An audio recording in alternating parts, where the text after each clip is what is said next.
JNT నుంచి నేను ఇక్కడ రావడానికి కారణం ఓన్లీ అరవింద్ సార్ కోసం సార్. ఎక్కడికైనా ఫంక్షన్స్కి వెళ్ళాలన్నా, ఫ్యామిలీ ఫంక్షన్స్లో ఎవరికైనా కాన్ఫిడెంట్గా మాట్లాడాలన్నా, నేను ఎవరికైనా నచ్చదాము నా స్మైల్ అని ఇంకా ఇబ్బంది అనేది చాలా ఉంది సార్ లోపల. అది సార్ మీ వీడియోస్ చూశాను సార్. చూసినప్పుడు మీ వీడియోస్లో నాకు జెన్యూన్ అనిపించింది సార్. మీ వీడియోస్లో జెన్యూన్ అనిపించింది సార్. అందుకని జేఎన్టీ నుంచి నేను ఇక్కడ రావడానికి కారణం ఓన్లీ అరవింద్ సార్ కోసం సార్. ఓ వెరీ గుడ్. చూద్దామమ్మా, ఇప్పుడు ట్రీట్మెంట్ చేద్దాము. Sir let's hope for the best. Okay sir.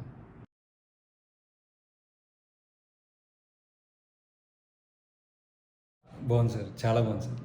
Smile బాగుంది కదా? అవును సార్. ఫోటోలో చూసుకున్నావా? చూశాను సార్. అద్దంలో చూసుకున్నావా? చూశాను సార్. మంచిగా ఉందా? మంచిగా ఉంది సార్.